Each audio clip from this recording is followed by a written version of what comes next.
Приветствую всех на канале Магия Песка. Мои дорогие любимые зрители, меня зовут Ольга, и сегодня для вас я сделаю отсыпочку на такую тему. Что в тайне происходит у вас за спиной, а вы не видите и не знаете? Загадайте, пожалуйста, на себя, и пусть все тайны станут явными. Я прошу высшие силы дать мне возможность ответить на все ваши вопросы и послать для вас только лишь самую важную, нужную и полезную информацию.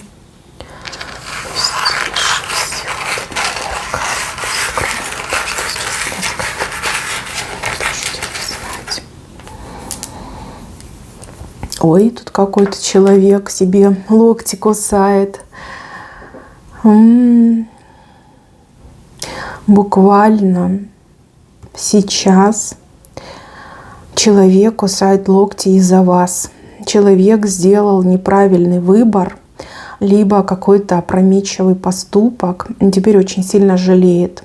Возможно, с человеком вы поссорились, возможно, человек в вас ошибся, а возможно, этот человек по своей глупости вас потерял. Мужчина и женщина одинаково. Если смотрит меня женщина, то мужчина кусает локти, а если смотрит меня мужчина, то женщина. Человек вот именно сейчас осознал, какую роковую ошибку допустил. И так этому человеку больно, и так этому человеку плохо. Ну вот хоть волком вой, да, и на стенку лезь, да, вот ничего не изменить, ничего не исправить. Человек допустил ошибку, человек своими руками разрушил свое счастье, ну, либо те возможности, которые были вот рядом с вами в дружбе, в работе, во взаимодействии. Если вас, допустим, уволили, то ваш работодатель кусает локти, никем не может вас заменить и никем уже не заменит. То же самое в отношениях. Если вы расстались с парнем, либо девушкой, там, с мужем, с женой, может быть, развелись, вот именно сейчас пришел откат, и до человека дошло. Какая глупость, как это все, вот знаете, как наваждение какое-то, да, вот я потеряла, теперь уже назад ничего не вернешь. И теперь мне придется всю эту историю расхлебывать до конца своих дней. Возможно, вы действительно очень принципиальный человек, возможно, вы действительно вот прям отрубили этого человека. Может, очень плохо расстались, да, и человек понимает, что даже на порог вам не может показаться, не то чтобы там просить прощения, либо возвращаться в вашу жизнь. То же самое и в дружбе могло произойти. Ну вот дошло, кого потерял, кого потеряла. И горечь, такая горечь идет, и слезы, и сопли. И даже, вот знаете, вот сердце тёхает у человека, заходится мне, идет. Да, не сладко. И, понимаете, винить-то некого, себя только нужно винить в такой глупости и в такой вот необдуманном, да, в необдуманном этом порыве, в решении. Ну, человек сыграл и проиграл, да, полностью проиграл, а вас уже не вернуть. К сожалению, вы этого не видите. Но если бы вы увидели, то вас бы это, порадовало. Давайте скажем честно, да, вот порадовало бы вас. Ну, что есть, то есть. Дальше, мои хорошие, прямо сейчас за вашей спиной решается какой-то вопрос. Вопрос очень важный. Вопрос, который буквально может, вот решение, да, этого вопроса может буквально повлиять на вашу жизнь. Но почему-то мне вот, знаете, как идет какое-то закулисье, какие-то важные люди, такие вот, знаете, как имя, фамилия, там, по имени, отчеству называют, либо с какой-то приставкой имя говорят. Например, там, председатель такой-то, либо директор такой-то, да, вот какие-то прям очень важные люди. У кого-то еще чиновники могут отыграться. Они там прям так спорят, они так ругаются, они такой диспут там устроили.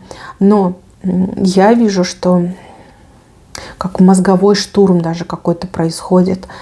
Вопрос очень сложный, и этот вопрос, он еще не раз будет стоять на повестке. Еще не одна словесная баталия произойдет, да, не одна словесная схватка, но этот вопрос решится очень положительно. Там, знаете, как люди скажут: ладно, не будем мы придумывать, выдумывать, натягивать, да, пусть будет как будет. И не сейчас, не в ближайшее время. Скорее всего, где-то в течение 2-3 месяцев ждите очень хороших новостей. Очень хороших. И знаете, вот еще мне идет, что они действительно как-то вот в какой-то секретной обстановке, там вот прям самые эти сливки, да, избранные, вот они обсуждают этот вопрос. Хотя могут быть утечки. Утечки информации, до вас это может доходить, но вы почему-то верить не будете, либо вы посчитаете, что какой-то развод, да, ничего там такого не решится. На самом деле решится, уже решается, уже как будто бы, знаете, фундамент заложен именно сейчас. А дальше будет на этом фундаменте выстраиваться башня.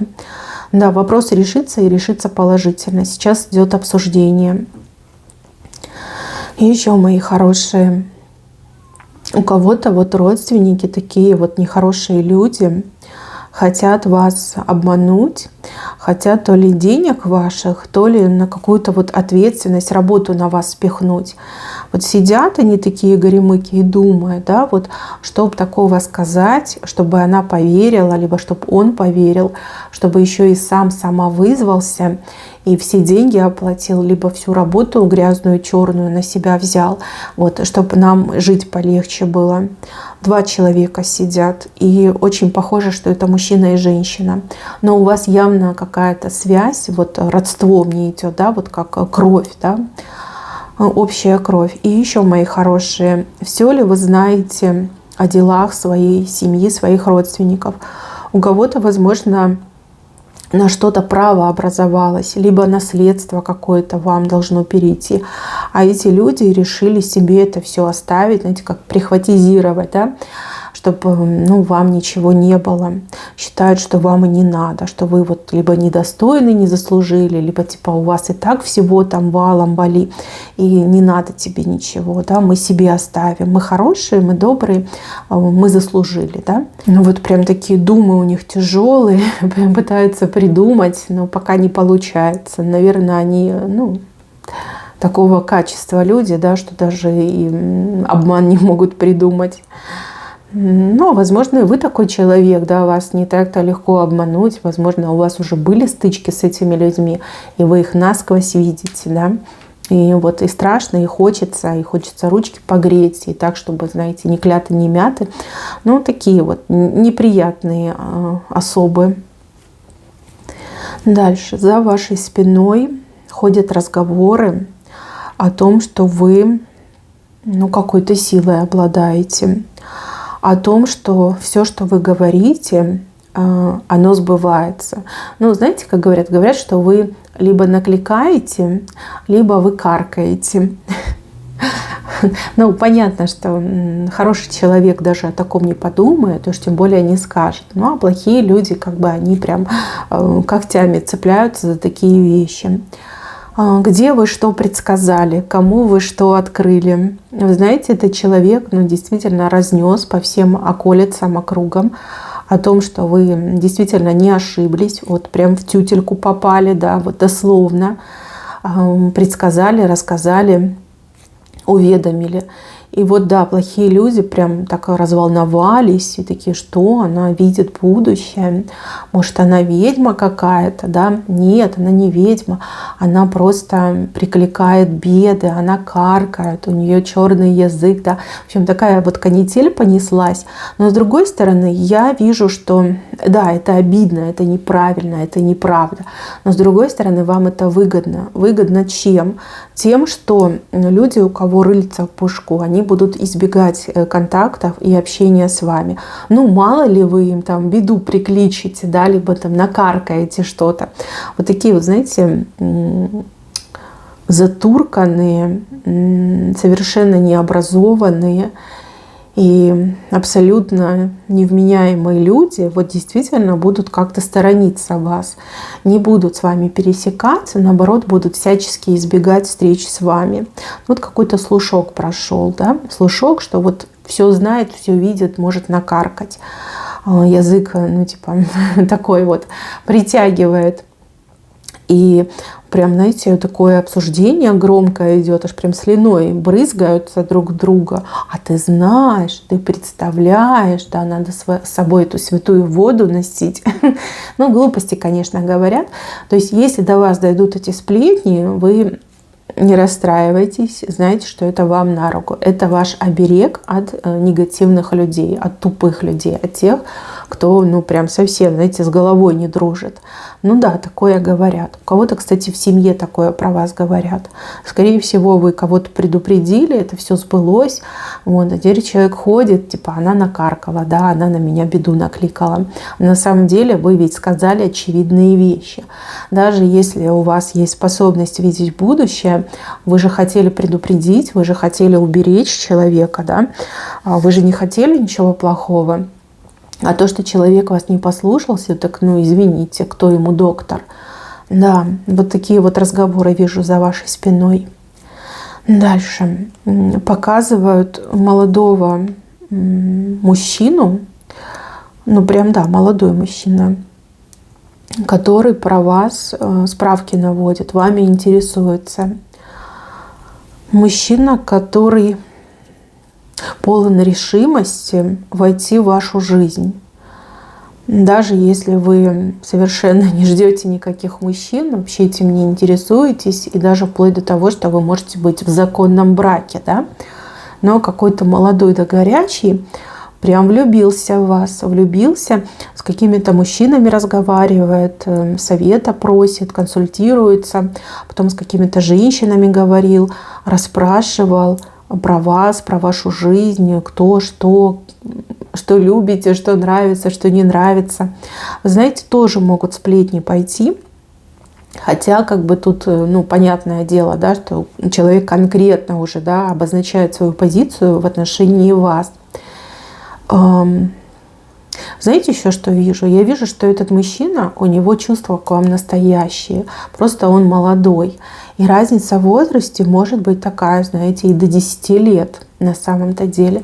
К сожалению, ну, во многих странах это до сих пор осуждается. То есть, когда старый дед с молодой девчонкой, типа, это ок, все такие, ну да, нормально. А когда женщина постарше, а мужчина помладше, это прям все трагедия, это позор позорный, да, начинают там вот обычно в таких парах начинают почему-то гнобить женщину. Хотя непонятно почему. Практика на самом деле-то показывает, что наоборот, в парах, где женщина старше, а мужчина младше, как раз-таки выстраиваются абсолютно идеальные, гармоничные, очень теплые отношения. Даже вот у меня много знакомых таких пар, где женщины старше, и там даже больше, чем 10 лет есть пара. И действительно отношения очень и очень хорошие. Вот. Будут разговоры, как, знаете, без меня женили, но вам не нужно на эти разговоры обращать внимание. Если этот парень вам симпатичен, нравится, вы не должны перечеркивать свое счастье в угоду сплетникам. Ни в коем случае. Потому что я вижу, что для кого-то из девушек, ну, женщин, да, этот мужчина действительно идет как суженый, как судьбою данный человек. И если вы из-за этих сплетен от него откажетесь, ну, вы счастья своего лишитесь. Понимаете? Нельзя этого делать. Но если вы не заинтересованы, как бы, ну, вы повода не давали, а то, что молодой парень влюбился, так это наоборот повышает ваш престиж, да, потому что он молодой, горячий, красивый, влюбился в вас, а вы говорите, ну, я же замужем, да, я не буду отвечать ему взаимностью. И я вам серьезно говорю, о вас вот прям не только сплетни пойдут, но еще будут очень такие классные отзывы, что вот вы женщина порядочная, что вы вот хранительница семьи, очага, там на мужа на вашего будут смотреть и говорить ему, как ему повезло с такой прекрасной женой, как вы, да, вот молодые ухажеры там соблазняют, а она никак не поддается на эти соблазны. В общем, у кого-то еще такой прям любовный треугольник может случиться. Ну, а если вы свободны, если вы реализовались, если вы деток вырастили, ну, почему бы и нет, почему бы не разрешить этому молодому, горячему и красивому мужчине скрасить вашу жизнь. Поверьте, он сможет, он это сделает. У него нет никаких задних мыслей. Он действительно влюблен в вас, влюблен по-настоящему. Вы женщина его мечты. И я вижу, что между вами действительно могут быть очень замечательные и очень продолжительные отношения. Ну, муж – это чей-то будущий муж. Да, он молод, но он достоин вас. Вот. Вы потом это поймете. Поймете, какой он замечательный, добрый, открытый. Такой, знаете, вот прям поперек вам ничего никогда не скажет. Наоборот, он будет как верный друг, любовник, помощник, защитник. Он очень классно раскроется в отношениях. Дальше, мои хорошие, показываю человека, который себе приписывает какие-то ваши труды, ваши достижения. То есть человек может хвастаться тем, что принадлежит вам, и говорить, что это типа мое. Человек пользуется тем, что он с вами знаком, либо в какое-то общение, может быть, даже не общение, а какая-то вот взаимосвязь может быть. Человек на вашем имени, можно так сказать, либо себе популярность делает, либо даже деньги зарабатывает. Знаете, вот иногда так бывает, вот вы дома что-то делаете, там, пусть будет вы кондитеркой занимаетесь, да, вы выпекаете, производите очень вкусненькие, красивенькие тортики. Человек может у вас это покупать и под вашим именем перепродавать, но уже там со своей наценкой. Понимаете, такое может быть. На работе вы выполняете самые там сложные, самые такие вот прям тупиковые задания, а человек приписывает себе перед начальством, говорит, это я сделал, да, либо я это сделала. То есть вот такой момент очень-очень неприятный. Но правда раскроется, и вам нужно иметь какие-то доказательства на руках. То есть записывайте процесс своей работы. Когда вам дают какие-то сложные поручения, старайтесь, чтобы были еще какие-то свидетели, да, вот люди, которые видят, что именно вы делаете эту работу. Потом идет, что правда раскроется, и вам нужны действительно доказательства, потому что человек очень хитро так все делает, чтобы вот именно никто не догадался. Дальше, мои хорошие, вижу мужчину, который на вас, женщине, жалуется. Очень похоже на мужа, либо парня, может быть и кто-то другой. Он приходит к женщине не как к любовнице, либо какой-то там, да, подруге. Он приходит как поплакаться, да, и начинает вот рассказывать, что вы такая, что вы его обижаете, что он такой прям лопушочек, да, а вы такая агрессивная, гоняете его, и он уже не знает, куда ему деться. Подходит, чтобы его пожалели. У него либо какая-то потребность в этом есть, либо действительно вы мужика загоняли, и ему нужно стресс снимать, ходить куда-то жаловаться. Как бы это неправильно, да, потому что нельзя из семьи выносить ссор. То есть, если его что-то не устраивает, он должен вам об этом сказать. А то, что он ходит и жалуется, это нехорошо. Тем более я вижу, что у этой вот женщины, которая жалуется, у нее какое-то прям очень превратное мнение складывается по поводу вас. И она прям вас видит таким вот огнедышащим драконом в юбке, да. Вот, она уже, пытается, наверное, там собраться силами, чтобы прийти и этого мужчину защитить. Вот. Не удивляйтесь, если эта женщина появится у вас на пороге, и просто вот своему благоверному спасибо скажите. Да, мужчина тут, конечно, перебирает. Нехорошо, это очень нехорошо. Может, это его мама, да, он к маме бегает там пожаловаться, что мама, меня жена замучила, замордовала меня. Вот, придет вот сынульку своего зачищать, да, сыночку-корзиночку. А то он бедненький, обиженный у вас ходит, да. Тут даже, знаете, больше как это предупреждение вам, да, что женщина скоро может прийти, заступница мужчины, попытаться там как-то вас вразумить. А вы не понимаете, в чем дело, да, пока поймете, пока разберетесь. Может быть такая история. Дальше. За вашей спиной показывают двух женщин. И одна женщина очень хорошо к вам относится, прям любит вас, уважает, ценит, видит вас вот прям своей, как наставницей даже в какой-то степени. Она многому у вас учится. А вот вторая женщина вам очень сильно завидует.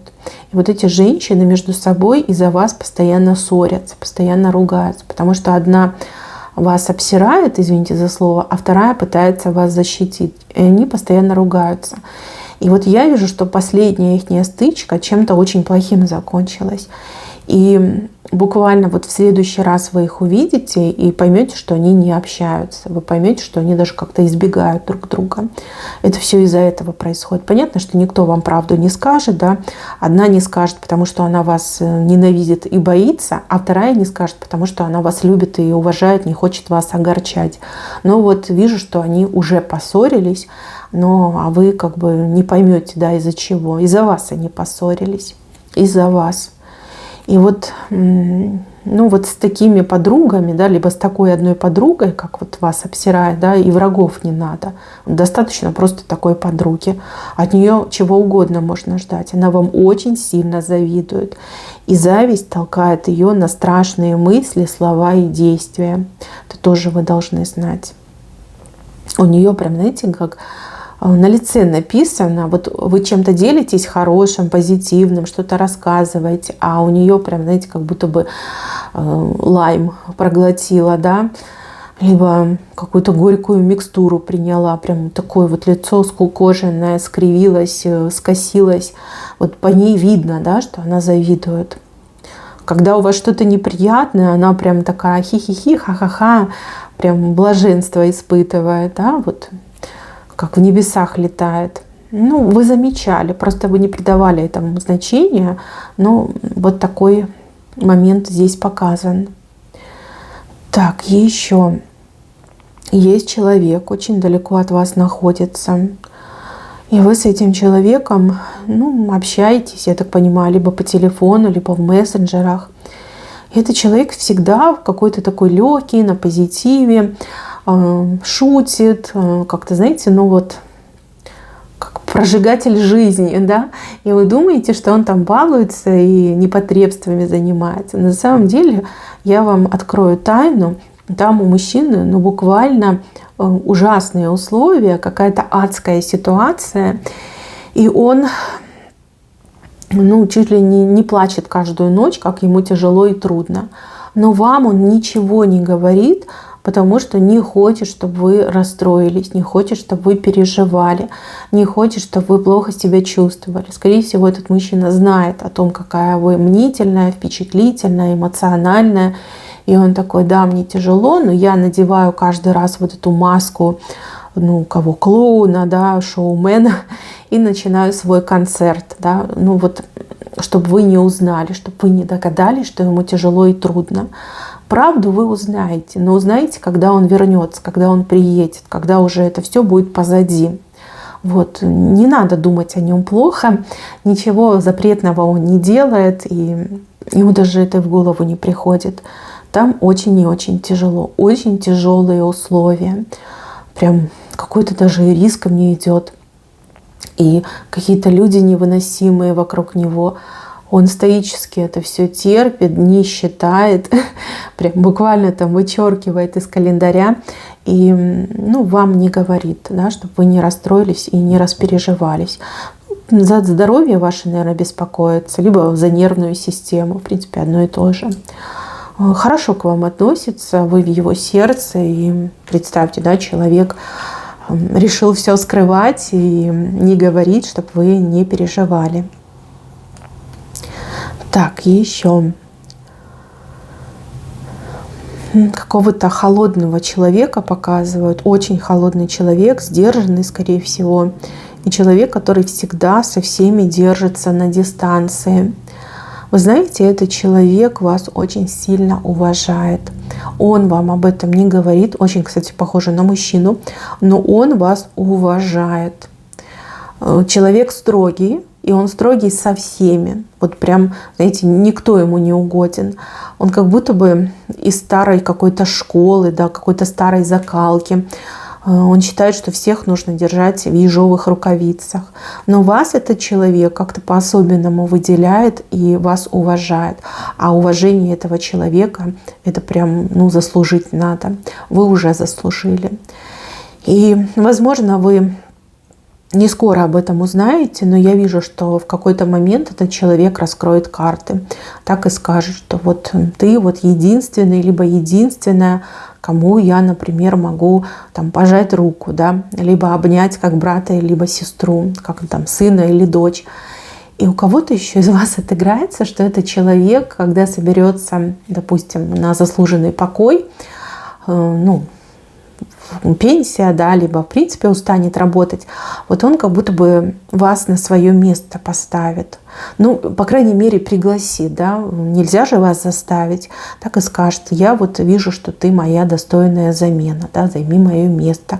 Тебе я могу доверить всю свою работу, коллектив, ответственность, да, вот как-то еще вас удивит. Вы, главное, не держите на этого человека зла. Этот человек, он строгий, но он очень справедливый. Вас выделяет и видит, как вы стараетесь, какой вы умничка, либо какая вы умничка.